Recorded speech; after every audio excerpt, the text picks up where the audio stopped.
Bismillahirrahmanirrahim. Assalamualaikum warahmatullahi wabarakatuh. Bismillah, alhamdulillah, wassalatu wassalamu ala rasulillah wa ala alihi wassohbihi wa mawala. Anak-anak yang Bapak cintai, bertemu kembali dengan Bapak di pembelajaran pendidikan agama Islam dan budi pekerti kelas 9. Insyaallah kita akan memulai pembelajaran kembali di semester 1 ini. Inilah wajah sekolah kita hari ini, cukup bersih dan lenggang karena memang kita masih dalam masa pandemi COVID-19. Nah, anak-anak sekalian, mungkin kalian juga rindu dengan tempat ibadah masjid yang ada di sekolah kita. Insyaallah ke depannya mudah-mudahan kita bisa kembali bersama. Anak-anak yang baik, agenda untuk kegiatan awal ini, data siswa tiap kelas sekarang alhamdulillah sudah ada.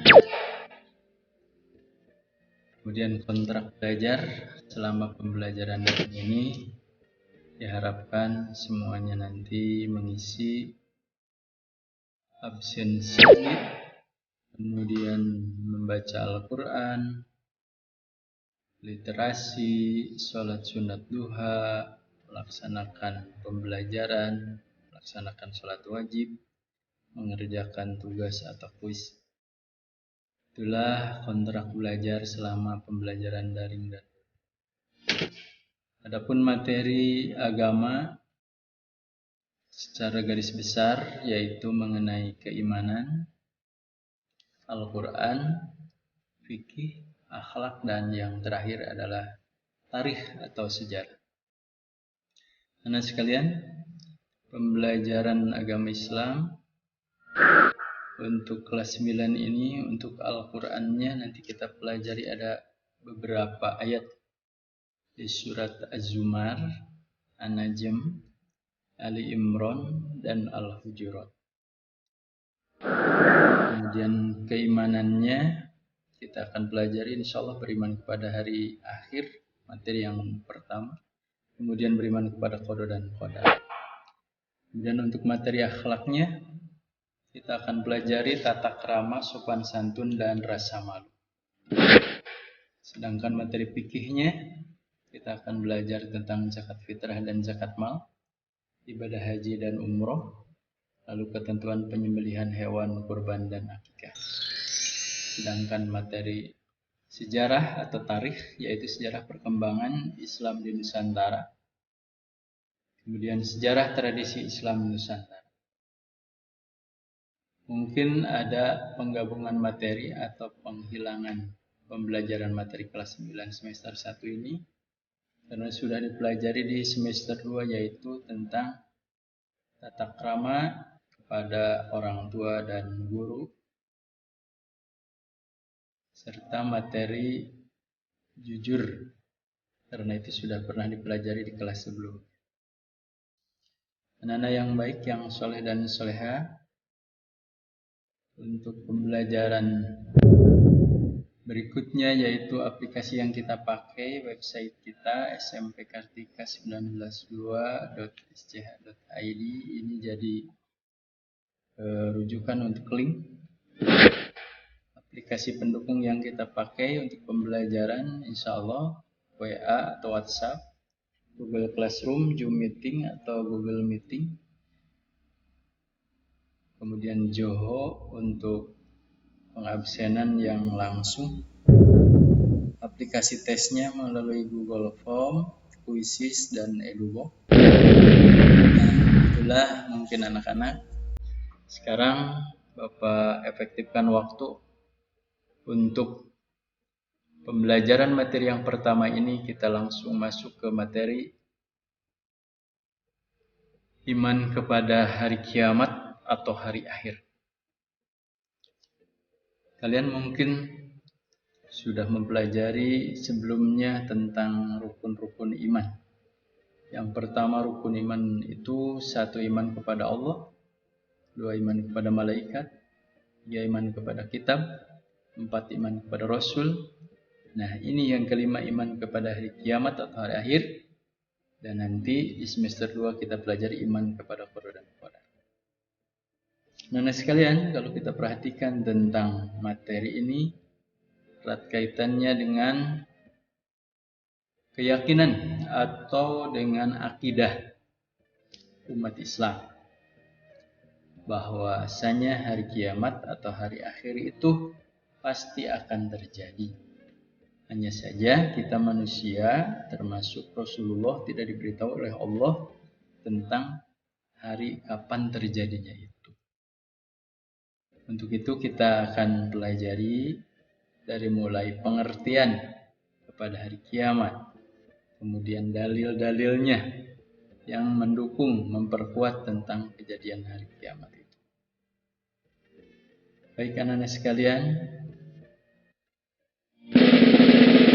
kiamat adalah meyakini bahwa seluruh alam termasuk dunia dan seisinya ini akan mengalami kehancuran.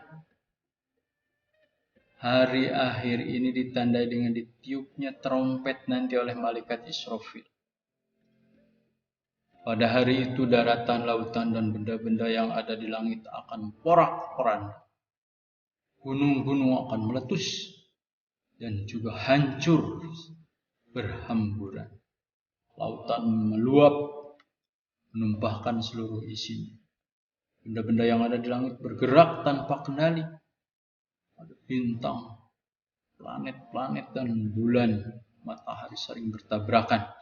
Seluruh manusia pada saat itu menjadi panik.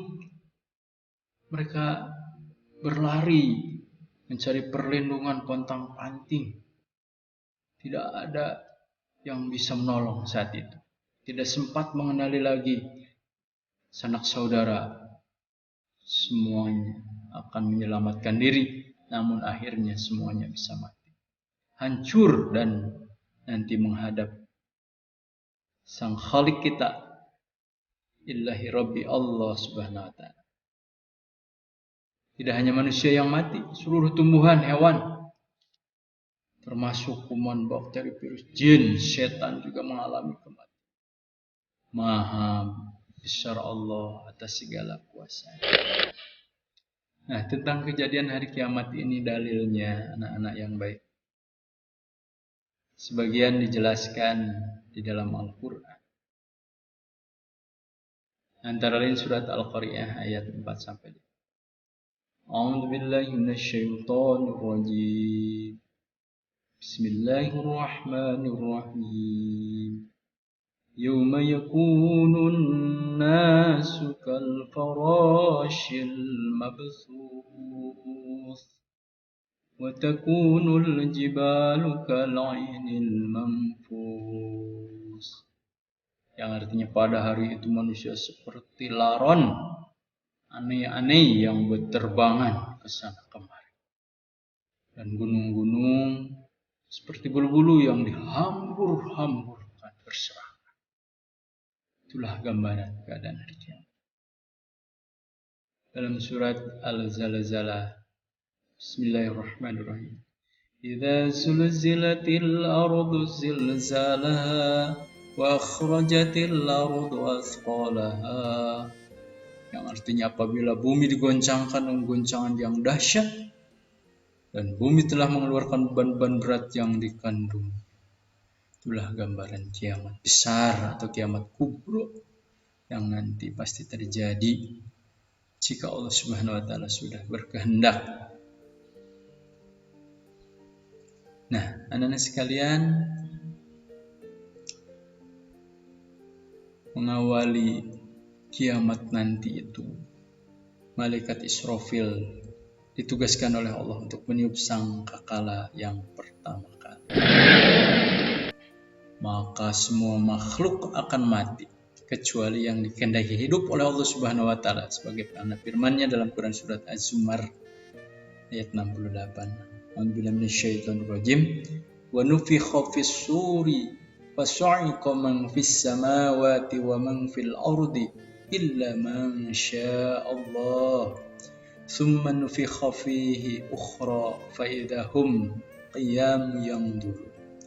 Yang yang artinya dan sangkakala pun atau trompet pun ditiup, maka matilah semua makhluk yang di langit dan di bumi kecuali yang dikehendaki oleh Allah Subhanahu wa taala. Nah, sekalian, mungkin untuk sementara materi yang bisa Bapak sampaikan, kurang lebihnya maaf. Mudah-mudahan kita bisa kembali berjumpa untuk pembelajaran berikutnya. Billahi taufiq wal hidayah. Wal afu minkum. Subhanakallahumma wa bihamdika. Wassalamualaikum warahmatullahi wabarakatuh.